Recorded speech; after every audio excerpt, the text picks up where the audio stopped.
8h12, atrasamos um pouco a volta porque estávamos gravando um podcast no intervalo. Vocês sabem que esse programa tem 3 anos, né? Assim que a rádio começou, o programa também. E de um tempo para cá a gente faz o programa, mas todo intervalo é assim, eu já falei assim, e vou dizer a resposta do Aloysio Abreu Barbosa. Falei, Aloysio, vamos bolar um podcast do intervalo. A Globo tem lá do futebol, o show do intervalo, né? A gente bota aqui um podcast do intervalo. Isso vai dar um ibope. Ele falou assim, e vai dar cadeia. Você vai ser o primeiro a ser preso. Não, mas não que a gente fale mal de ninguém. Que isso, pelo contrário. Mas assim, as ideias e as conversas seguem assim muito bacanas aqui no intervalo. E o que a gente tenta fazer é isso, o máximo possível para que também seja bem parecido com o que vai ao ar também. Então, o rádio ele tem esse encanto, essa coisa fascinante de poder conversar com as pessoas. E as pessoas conversam com o rádio. Mas você falou isso e eu estava lá. Daí a gente encontra com as pessoas ao longo do dia e que elas discutem com a gente, sem a gente saber, mas discute. E sem contar os que xingam também. Voltamos ao vivo com o Folha no Ar, no oferecimento de Proteus, Unimed Campos, Laboratórios Plínio Bacelar Vacina e o apoio de Green Energia Solar, com, hoje, sexta-feira, falando com as médicas Janaína Lobo, médica oncologista clínica, e Maria Najime, também médica mastologista. As doutoras atendem pela Unimed também. E o Outubro Rosa é o mês de prevenção ao câncer de mama, com eventos da Unimed, que nós vamos falar já para que você anote aí na sua agenda. Eu falava sobre... A pergunta que eu deixei de gancho foi a questão do homem.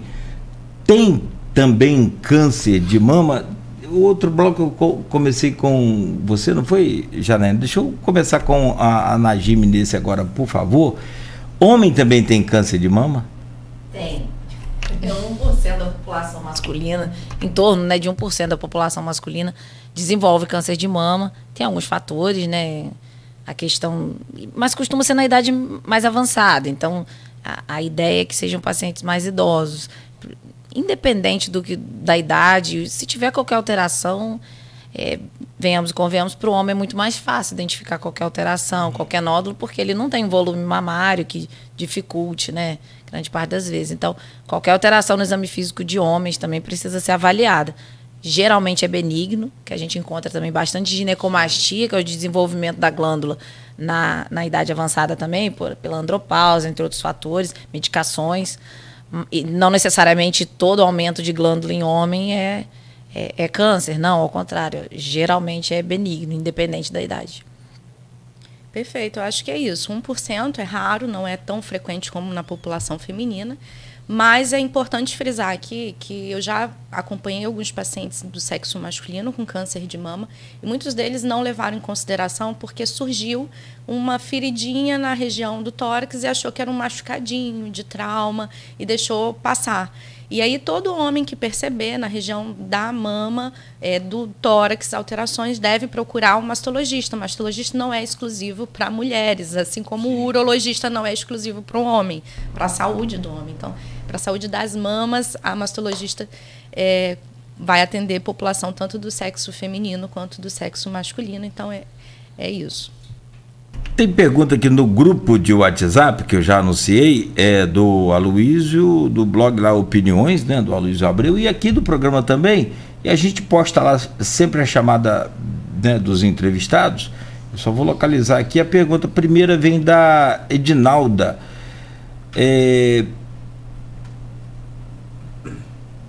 Deixa eu só conferir aqui, doutora... Eu não sei se ela colocou o nome aqui certo, minha tão querida ex-amiga, Edinalda, doutora Verônica e minha tão querida amiga acho que ela disse Janaína, trocou o nome aqui, mas minha querida amiga, ex-aluna, doutora Maria Najime. Edinalda. Linda, um beijo, professora Edinalda de português, sim. Que bom. Professora, que legal. Ela, linda. Mas ela mandou um beijo para você, só eu acho que trocou o nome aqui ou eu estou fazendo alguma confusão. Mas bom, quais são, além da integridade física e privacidade, os direitos assegurados por lei a uma paciente oncológico? É interessante essa pergunta. Boa.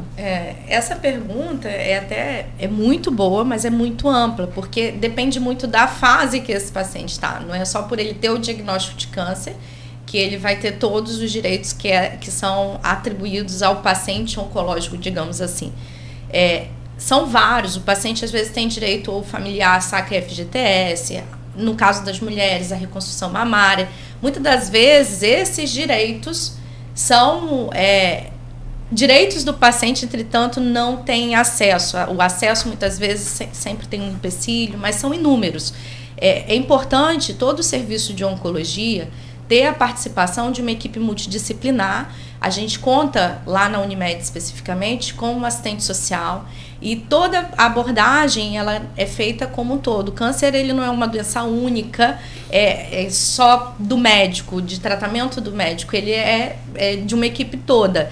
Então a gente tem lá a assistente social que ela avalia cada caso e orienta aqueles direitos para cada caso e para cada paciente especificamente. Ela é excelente, é a Luísa, e ajuda muito. Então, a maior parte dos serviços hoje de oncologia necessitam da presença de um assistente social exatamente para direcionar esses direitos e exigir com que esses direitos sejam exercidos, né, para quem é de função. Sim. E aí, aquela história, hoje você tem o SUS, né? Até com a verba reduzida, o Maurício estava falando isso aqui, das consequências que são graves, sérias, e a gente depende muito do SUS, que por sinal é muito bom, mas se pudesse melhorar ficaria fantástico, claro. Mas é um caso jurídico em algumas situações que você pode recorrer para obter tratamento. Aposentadoria. Sim, aposentadoria, afastamento do trabalho, saque FGTS. Olha aí, que legal. Isenção de imposto de isenção de renda. imposto de renda. São inúmeros. Ah, Mas Compra de carro, compra de carro. redução de IPI.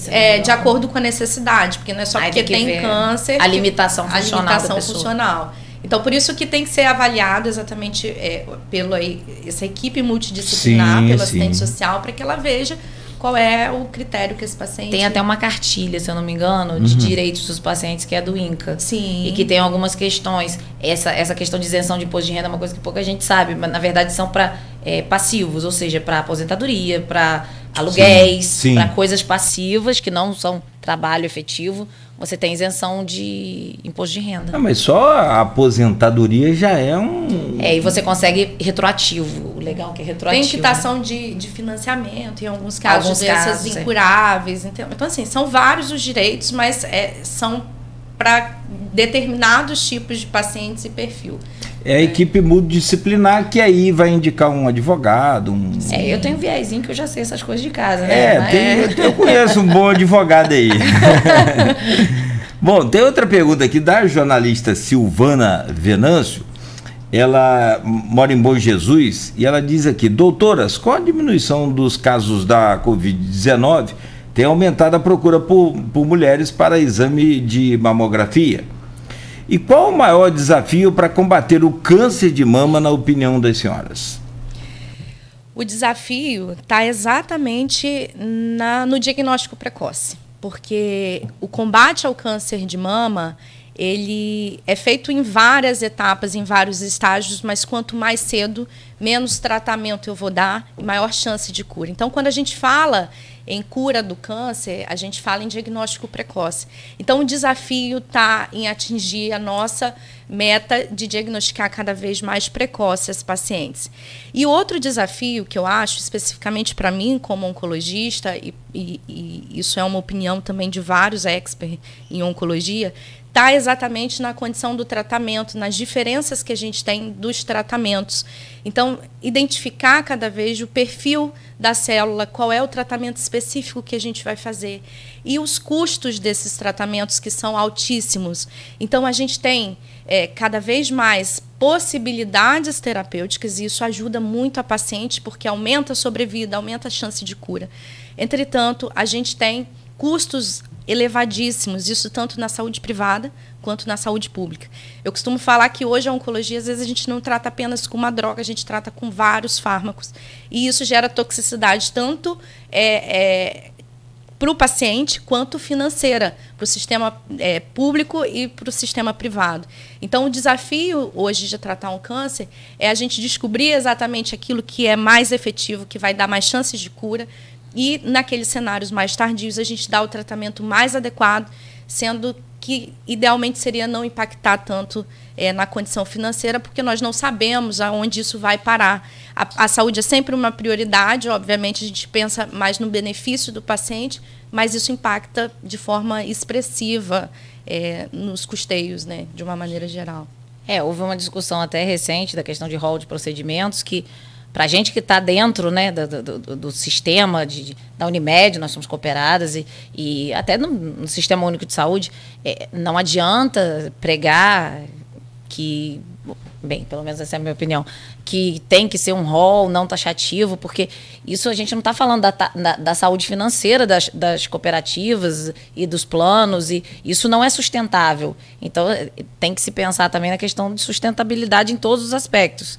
E a questão do tratamento, cada dia parece uma coisa nova. Câncer de mama é uma das coisas que mais se estudou nos últimos anos.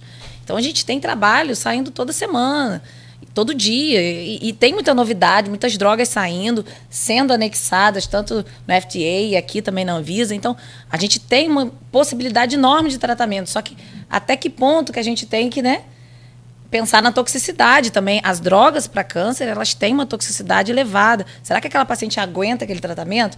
Uma outra frente também, que é uma coisa legal, é que as empresas e todo mundo que tem mulheres como empregados deveriam ter uma carteirinha, né? A mulher tinha que fazer mamografia todo ano, se fosse... Não como uma obrigatoriedade, mas como se fosse um padrão de qualidade. Tipo aluno na escola pública. Um cartão de vacinação, como se fosse assim, um cartão de vacinação, porque naquela faixa etária ela precisa fazer isso ou aquilo uma vez ao ano. Isso seria uma coisa legal, até a questão de compliance das empresas. Não, então, assim, isso é importante. Isso, né, Jimmy? Adorei esse papo, porque assim, ele abriu, né, a chamada falando sobre política, e é impossível a gente falar de tratamento oncológico sem considerar as condições políticas que a gente tem. Não vamos falar aqui especificamente de casos. Nem podemos, né? Estamos em período eleitoral ainda. Mas a gente considerar que essa é uma sugestão, a gente cobrar isso mais dos gestores públicos, né? Tentar leis de mau acesso aos exames, enfim.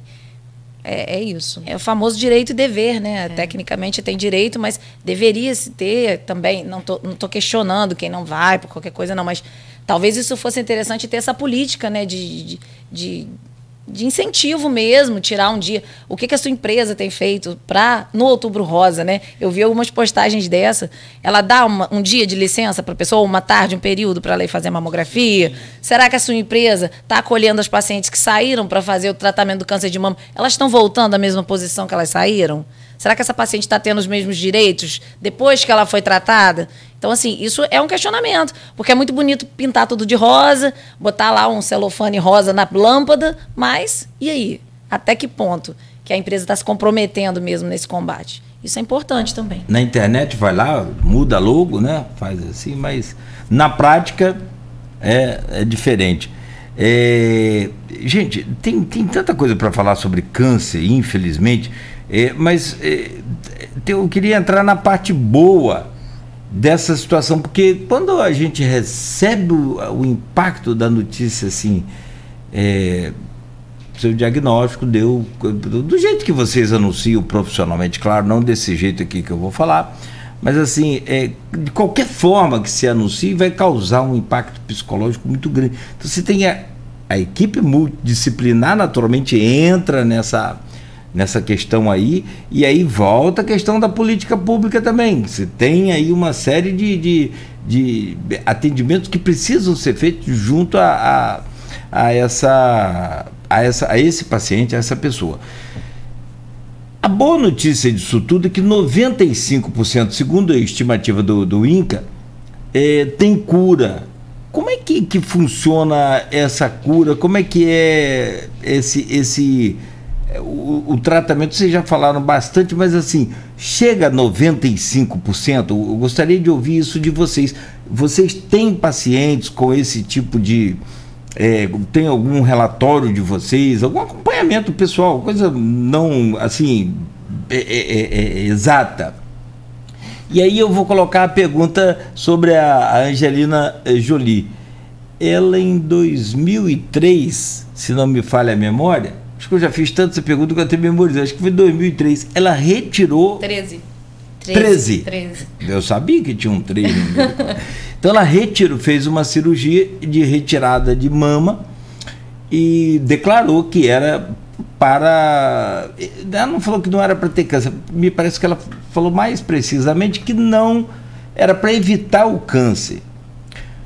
O que isso de fato ajuda, se realmente evita, se não vai ter o problema, se não vai ter o câncer?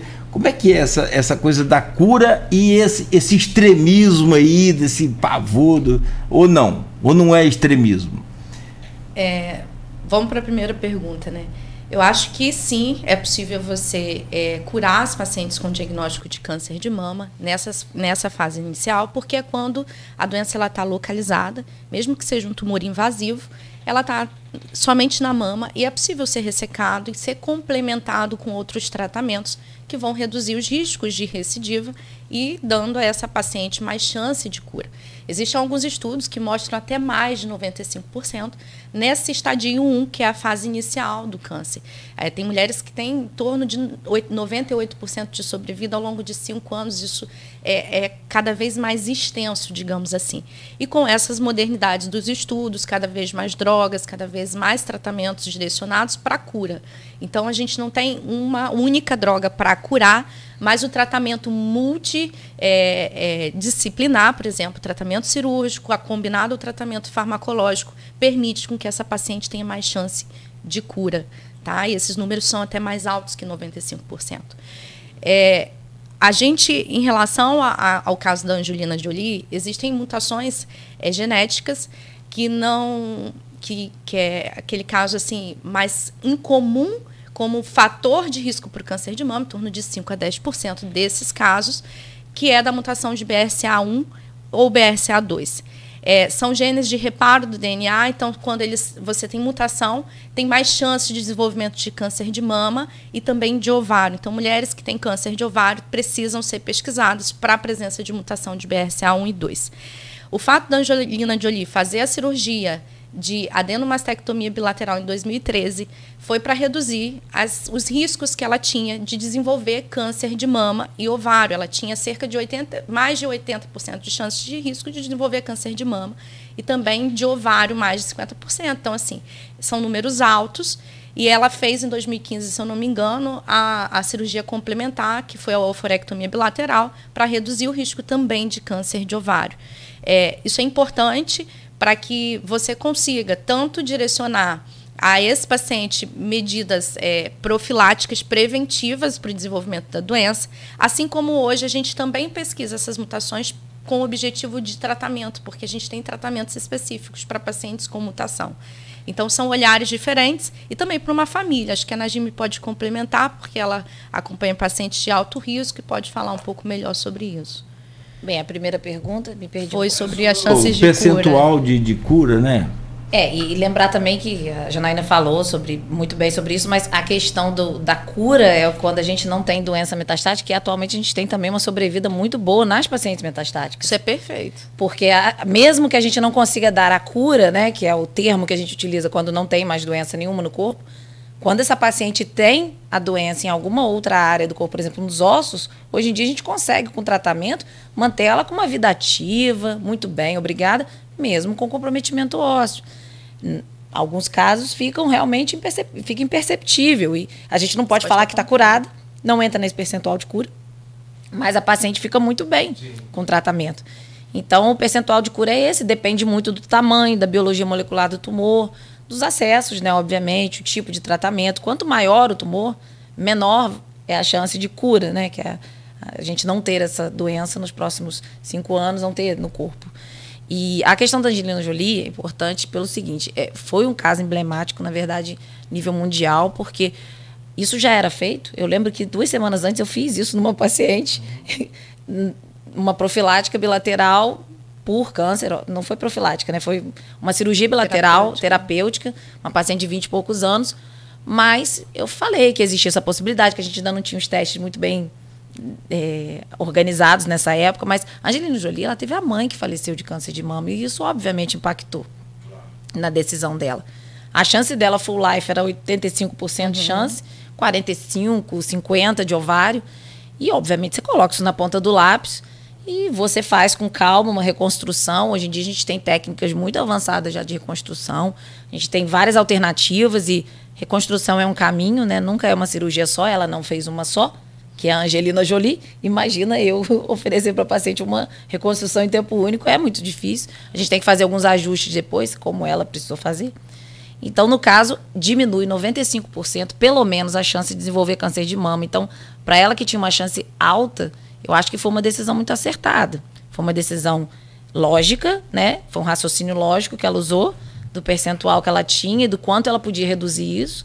Eu acho que para quem tem mutação genética, não é imposto a mastectomia profilática, mas é opcional. Se a paciente pensar nos riscos e houver o desejo, isso pode ser feito sim, e a gente tem respaldo, isso tem documentação científica que respalda a gente para estar fazendo isso. Tem um momento certo, tá? Não é qualquer momento, tem que esperar a paciente ter os filhos, amamentar, não é assim que descobre, mas funciona, tem o seu papel, assim como a ovarectomia, que é retirada dos ovários.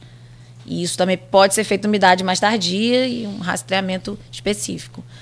Essas pacientes têm toda uma abordagem diferenciada, entendeu? Só esse tema dá um programa quase, né? Praticamente. Dá um podcast. Dá um podcast. Não, mas olha só, e aí vem a outra pergunta, eu acho que é automática, mas a mulher não tem nada, não tem diagnóstico precoce nenhum, mas ela quer tirar porque ela quer tirar. Atualmente a gente só tem embasamento científico para fazer a mastectomia profilática, tá? Quando a paciente não tem câncer, porque quando ela tem, a gente pode organizar de acordo com as possibilidades. Mas assim, e com o caso, né, específico. Mas a gente só tem respaldado atualmente para pacientes mutadas, com mutações de alta penetrância. O BRCA1 e 2 são as mais comuns. Tem alguns mais raros que a gente acaba podendo fazer também, de média, falando baixa. no linguajar do quando eu tenho um gene que vai causar com muita probabilidade de problema. Ter câncer. Isso aí. É porque tem alguns que são mais, tem alguns que são menos. Sim, claro. E tem alguns incertos. Tá cada vez mais envolve da vida, isso, né? Pois é, mas a gente tem que determinados, né? A gente tem que analisar caso a caso, ver o desejo da paciente, trabalhar com as expectativas e realidades, né? A gente às vezes não consegue entregar o resultado que a paciente deseja, a gente entrega o possível, da forma como dá para fazer e sempre tem como melhorar depois, mas assim, é um caminho, né? E aí mexe na autoestima da pessoa. Sim. Meu Deus do céu. Eu conversei com a pessoa que teve que retirar a mama, nossa, a pessoa ficou destruída. Não, quando não reconstrói, eu realmente acho que é péssimo. Agora, a pergunta também eu acho que é basicona, mas é interessante. E o silicone? Ele interfere, ele pode... Eu estou dizendo desse de alta qualidade, não estou dizendo desses malucos que fazem essas cirurgias de fundo de quintal, que aí eu nem precisa perguntar, porque eu sei que se não tiver problema de câncer, seguramente vai ter problema com outras sequelas. Mas fazendo tudo certinho, todo o procedimento, com médicos conceituados, essa coisa toda, o silicone pode provocar alguma, eu não digo relação, correlação? Vocês me expliquem com o câncer, por favor. O silicone está relacionado a algumas próteses. Atualmente tem uns estudos mostrando que quase todas, mas de qualquer maneira é um material seguro, né, que foi usado durante muitos anos. Atualmente tem se relacionado a alguns implantes de algumas marcas ao linfoma anaplásico. É um linfoma extremamente raro. É um linfoma que tem tratamento e, tecnicamente, pode ser diagnosticado e tratado sem maiores impactos. Mas, sim, está relacionado a esse tipo de tumor, que é uma massa na cavidade do implante, que a gente faz a biópsia e que vem como linfoma anaplásico, precisa ser feita a retirada do implante e tudo mais. Mas é uma forma muito legal, assim, a gente tem uma segurança de anos e anos de uso de silicone, tanto com finalidade estética, né, que não foi o objetivo dele no final das contas, né, no início, né, mas com finalidade estética. O Brasil é um dos países que mais se opera, né, cirurgia estética, e mama é carro-chefe. E sim, o silicone ele é seguro, ele é usado em outras próteses, no caso também, tudo praticamente em prótese é feito com silicone. E no final das contas é seguro, mas ele tem alguns impactos, tem pacientes que fazem rejeição, precisa ser retirado. Então, vai variar muito de caso a caso, mas é um material seguro. O que a gente tem atualmente são estudos que têm algumas marcas que têm demonstrado, né, como a Allergan, que teve até a sua venda suspensa, teve um aumento da taxa nessa população de pacientes, mas ainda são estudos preliminares, acho que falta ainda um pouco de informação para a gente poder estar falando melhor sobre isso, mas o que a gente tem hoje é isso. Mas vocês não indicariam, é um caso, né, a cada 3 milhões, uma coisa assim, sim, um caso sim, a cada 3 milhões de próteses colocadas. colocadas. É ainda muito raro. É raríssimo. É incomum ainda. Embora a gente já escute falando sobre, não é uma coisa frequente. Então, assim, tem a sua segurança, tem a sua indicação e, assim, particularmente não tem nada que impeça, né? A gente não vai contraindicar porque a paciente tem esse evento, porque todo procedimento tem uma chance de algum determinado evento. Não que a gente tenha falado tudo sobre o câncer de mama, como vocês falaram desde o começo. A Najim falou só câncer de mama, tipo assim, porque não é você, seu danado. Que é muita informação, sim. E imagino. Minha esposa reclama de muita dor durante o exame. Não tem Tem um jeitinho. Vou dar a dica, então. Vou dar na rádio. Vamos, aí, olha aí, ó. Anote aí, gente. Tem um estudo, inclusive, brasileiro sobre isso. Ai, que a mamografia realmente ela é muito incômoda, né? Principalmente paciente que tem a mama densa, a mama mais endurecida e tal. E pequenas também tem esse incômodo. O que foi proposto, e que eu particularmente acabo orientando os pacientes, é o seguinte: no dia da mamografia, que você pode fazer uso da medicação que você está acostumada. Para dor de cabeça, um analgésico que você tenha, assim, hábito de usar, você pode estar usando esse analgésico no momento que você está saindo para fazer o exame. Isso diminui o limiar de dor do exame e você consegue fazer um exame muito mais confortável.